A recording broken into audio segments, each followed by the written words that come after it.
Hello, this is H1. We're going to be running it back with another episode talking about chess knowledge, chess wisdom, and chess understanding again. And today we're going to be discussing why not to push pawns in front of your king. Unless you're like super prepped up on the opening and you know exactly what your plans are, you shouldn't push pawns in front of your king, especially if you are a beginner.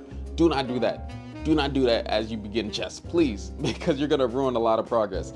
Anyway, I got this game for you, and I wanted to go over this on this channel because it's actually a good example why you shouldn't do this. In this position, things are actually completely equal. You know, white just did the move b4, the queen moved from a5 to b6, and everything's doing pretty. They're doing pretty good. But in this game, white decided to do this move, rook a to c1. And you probably noticed the white side, they did this move h3 g4 pretty soon. And black capitalized on that immediately. And this is move, let me see, this move 21 here. They capitalized with this move h5, pushing up Hector, trying to make white choose. Hey, do you want to defend this piece? Do you want to push it up to make more weaknesses? Or do you want to capture the pawn on h5? Which, in this position, white was like, okay, neither. Let me wait first. I'm gonna do the move queen to b2. The king is gonna go to g8 in this in this game here, and then we have a knight to d4, which is targeting the bishop on e6. And he decided, okay, I'm just gonna defend it because if I push it up, it's gonna be a weakness. This bishop's gonna take on h3, and they're gonna have to deal with a lot more threats in the position. So after knight goes to d4. Black didn't want their bishop to be taken on the e6 square, especially if you're attacking the opponent on the king side. You don't want your pieces to be taken readily, and that's why they did the simple move bishop to d7. And I always like this type of formation here. And whenever your bishop is being attacked by a knight, always go to a square where you're blocking their knight from going forward. So for example, this bishop on d7 is blocking the squares c6, b5, and e6 and f5 from the knight going forward here. And they got future threats of doing this move e5, bump that knight back to where it came from. After knight to d4, bishop to d7, g takes on h5 is a horrible move, and black literally showed white why. Very soon you're gonna see this.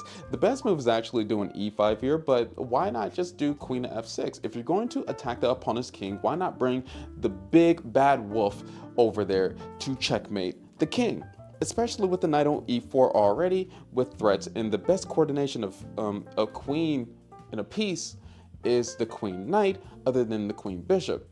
So yeah, this is a really good move here. Queen f6, rook to c2, and you don't, I mean, they're trying to defend as much as possible, and one way to defend is to put the rook on the second rank just in case you have to defend against some checks here. Rook to c2, queen to g5 check. Can't stop this check. Won't stop, can't stop. The king is being attacked on g1.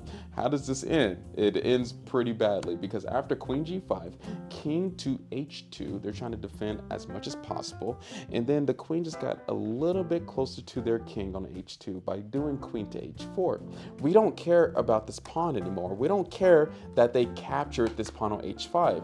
We're going to get redemption for them taking that pawn, but we want checkmate in this position. And this pawn is pretty weak. Queen takes on h3 is on the table. Bishop takes on h3 is on the table. They know those moves is coming pretty quickly, and that's why white did this move, bishop to f3. So if they do take, they can just cry along, go back to g1, defend with bishop g2, and maybe be fine.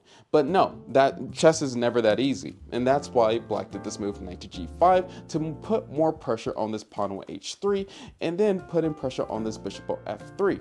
Now, what does white do? Well, the only thing they can do is protect the pawn a little bit more on h3, but you know, since black already dogpiled on that pawn to begin with, white didn't really have any chance. And so that's why they did this move, knight takes on h3. After knight takes on h3, you can't really, you got to do a move like, they did this move, you got to do a move like rook to h1 here. Because if you stay in this corner, there's a lot of checkmating patterns that could happen in this position. And that's why they did this move, rook to h1. But after rook to h1, this is when all the tactics come out of nowhere, and then white's position goes downhill because they fall for this discovered attack with the knight takes on f2. Queen is attacking the king on h2. The knight is attacking the rook on h1. After king goes back to g1, knight takes on h1. I was gonna say check, but it's not a check. This is just black taking a piece here. Knight takes on h1, bishop takes on h1. Can't take with the king because queen is defending a knight, and that's why the bishop has to take. And then we have a queen to e1 check. Always when you're in a winning position, don't go backwards. Don't go passive. Keep on going aggressive to end the game, because the hardest game to win is a winning position. For all my experienced players, you know exactly what I'm talking about. After queen to e1, king goes to h2, and then look how black ended this game. Queen takes on e3, just taking the pawns. I mean, shoot, might as well. The pawn was free, and white has no threats on the king side whatsoever. I mean, they got this pawn that's gonna be threatening this pawn is threatening g6, and maybe it can open some things up for the white pieces, but not exactly now.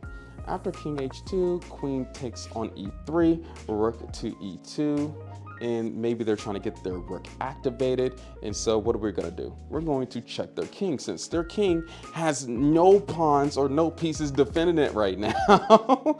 And so we got this extra move to check the king to get more initiative in the position. After queen f4, king goes back to g1, and why not bring more pieces to the game, which rook a to c8 is just bullying the person at this point, because they're threatening rook to c1, bringing another piece. And there is a principle that if you're going against a king that is naked, and you have a queen rook going against that king, you're going to eventually find checkmate. So rook c8, very good move, because you need another piece. The queen can't checkmate alone. After rook a to c8, rook goes back down to e1, queen g3, just to be like, hey, this rook was undefended. You can't just do random moves like that. I know you're trying to defend the first rank, but I'm going to acknowledge that that rook is undefended at the specific moment. King has to go to f1. You can't do bishop g2 because queen takes on e1. And then you recognize, oh snap, remember that bishop that you attacked on e6? Remember that bishop that was defending on the d7 square? Well, now it's attacking with this move, bishop to h3, and that king has to go somewhere. Where does that king go exactly? Where does that king go? Well, it goes to e2. You can do moves like I guess you could have did moves like bishop to g2, but shoot, you're going to get demolished either way. So it really doesn't even matter exactly what's going to happen. We still had queen f4 checks in the position. Now, after king e2, queen h2, and then the opponent resigned. The opponent resigned. They shook hands. They congratulated one another. Thank you. I appreciate it. Make sure that you like the video, subscribe, do whatever you got to do to support your boy H1. But after queen to h2, once king moves, queen takes on b2 is annoying for the white pieces. You know, they don't want to just lose their lady for no reason. And let's actually go back. You know, I want to go for an actual position. What could have happened with this move bishop to g2 here? And the computer was saying, okay, well, if you do bishop to g2, which is an awesome defending move, black is just going to do rook to c4 and double up the position. The game was already over, but let's do this. Rook to c4. We got threats like queen to d3, queen to f4, and everything is being targeted. All the forks, all your pieces are not defended because of your silly little king that's exposed in the whole position. And yeah, that's how it would have ended with bishop to g2. Very interesting game. Thank you for watching. I appreciate it. Make sure that you hit that follow button and that notification bell. Yeah, keep on fighting to the end. Stay focused in chess and in real life too. I'll see you soon.